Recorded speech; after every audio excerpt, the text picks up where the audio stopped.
నమస్తే, welcome to Telugu one cinema. This is Diveshri. 1970 జనవరి 11న తూర్పుగోదావరి జిల్లా రాజోలు సమీపంలోని మట్టమారు గ్రామంలో తిరుపతిరావు నాయుడు, వీరవేణి దంపతులకు జన్మించారు బండ్రెడ్డి సుకుమార్. సాహిత్యం మీద అభిరుచితో చిన్నతనం నుంచే పుస్తకాలు చదవడం అలవాటు చేసుకున్నారు. తమ ఊరిలోని గ్రంథాలయంలోని పుస్తకాలు చాలా వరకు చదివేశారు.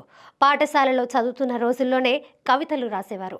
సినిమా రంగంలోకి ప్రవేశించి రైటర్గానో డైరెక్టర్గానో పేరు తెచ్చుకోవాలనే కోరిక చిన్నతనంలోనే ఉంది.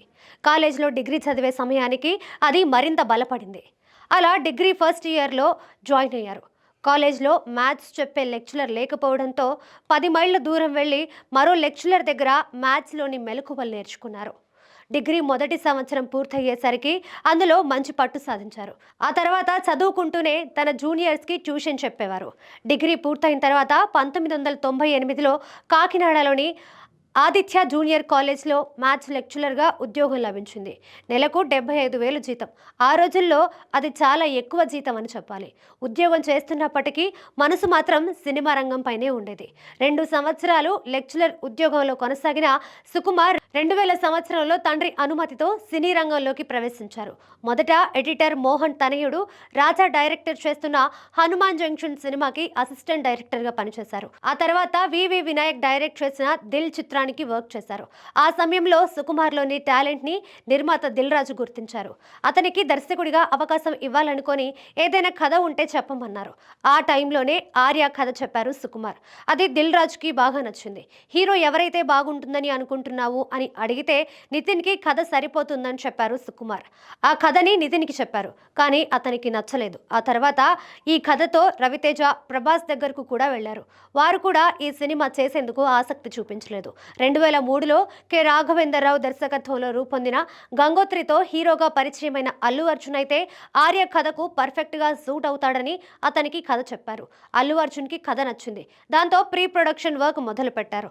అదే సమయంలో ఏప్రిల్ 4న దిల్ విడుదలై ఘన విజయం సాధించింది. ఆ వెంటనే అల్లు అర్జున్, సుకుమార్ కాంబినేషన్లో ఆర్య చిత్రాన్ని ప్రారంభించారు దిల్ రాజు. 2004 మే 7న ఈ సినిమా రిలీజ్ అయింది. కొత్త కాన్సెప్ట్తో రూపొందిన ఈ సినిమా సూపర్ హిట్ అయింది. ముఖ్యంగా యూత్ని బాగా ఆకట్టుకుంది. 76 సెంటర్స్లో 50 రోజులు, 56 సెంటర్స్లో 100 రోజులు, 8 సెంటర్స్లో 420 రోజులు ప్రదర్శింపబడింది. 4 కోట్ల బడ్జెట్తో నిర్మించిన ఈ సినిమా 30 కోట్లకు పైగా వసూళ్లు సాధించి సంచలనం సృష్టించింది. ఈ చిత్రాన్ని మలయాళంలోకి డబ్ చేసి రిలీజ్ చేయగా అక్కడ కూడా మంచి విజయం సాధించడంతో అల్లు అర్జున్కి ఫ్యాన్ ఫాలోయింగ్ పెరిగిపోయింది. ఈ కథను తమిళ్, బెంగాలీ, ఒరియా, శ్రీలంకలోని సింహళ, ఉర్దూ భాషల్లో రీమేక్ చేశారు.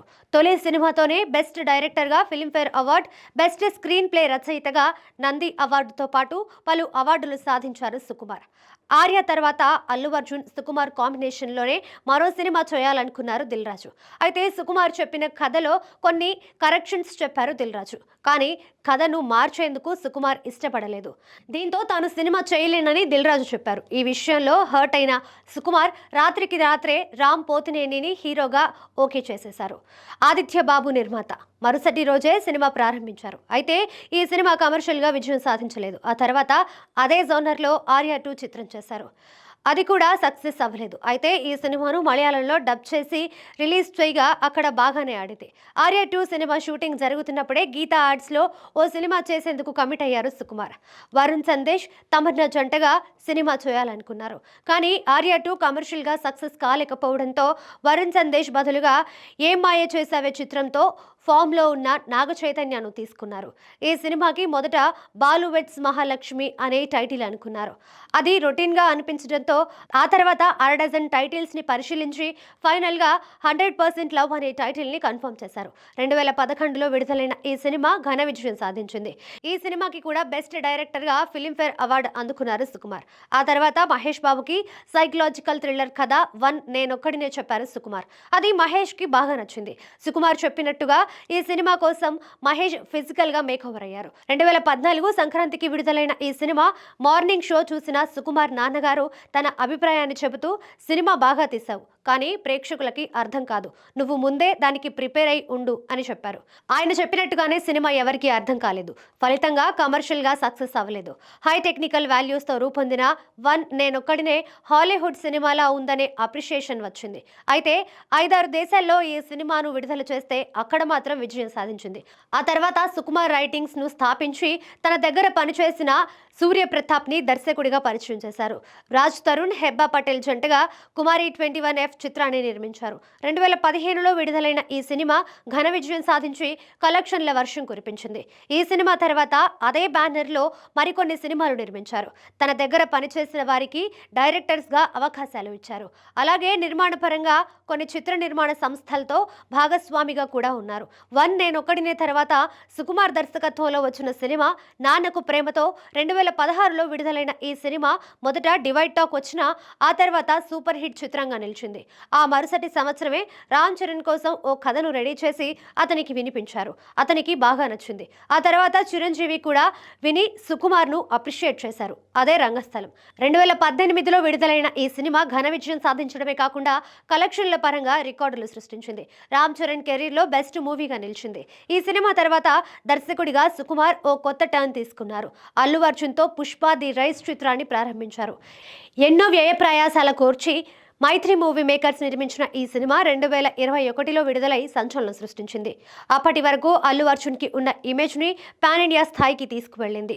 ఈ సినిమాలోని నటనకు గాను ఉత్తమ నటుడిగా జాతీయ అవార్డును అందుకున్నారు అల్లు అర్జున్. తెలుగు సినిమా చరిత్రలో జాతీయ స్థాయిలో ఉన్నత నటుడు అవార్డు అందుకున్న తొలి తెలుగు హీరోగా అల్లు అర్జున్ చరిత్ర సృష్టించారు. పుష్ప తర్వాత దానికి సీక్వెల్ గా సుకుమార్ రూపొందించిన పుష్ప ది రూల్ మరో కొత్త చరిత్ర సృష్టించింది. 2024 డిసెంబర్ 5న విడుదలైన ఈ సినిమా అన్ని భారతీయ చిత్రాల కలెక్షన్స్ రికార్డులను క్రాస్ చేస్తూ 1850 కోట్లు వసూలు చేసి కొత్త రికార్డులు సృష్టించింది. ఇండియాలోనే కాదు, ఓవర్సీస్ లో అత్యధిక కలెక్షన్లు సాధించిన ఇండియన్ సినిమాగా పుష్ప ది రూల్ కొత్త రికార్డులు క్రియేట్ చేసింది. ఈ సినిమా తర్వాత మరోసారి రామ్ చరణ్ తో సినిమా చేయబోతున్నారు సుకుమార్. ప్రస్తుతం ఈ సినిమాకి సంబంధించిన ప్రీ ప్రొడక్షన్ వర్క్ జరుగుతోంది. అలాగే పుష్ప సిరీస్ లో భాగంగా Pushpa the rampage pre production పనులు కూడా జరుగుతున్నాయి. వ్యక్తిగత విషయాలకు వస్తే సుకుమార్ వివాహం 2009లో తబితాతో జరిగింది. వీరికి కుమార్తె సుకృతివేణి, కుమారుడు సుక్రాంత్ ఉన్నారు. గాంధీ తాత చెట్టు అనే చిత్రంలోని నటనకు గాను ఉత్తమ బాల నటిగా దాదా సాహెబ్ ఫాల్కే అవార్డు అందుకున్నారు సుకృతివేణి.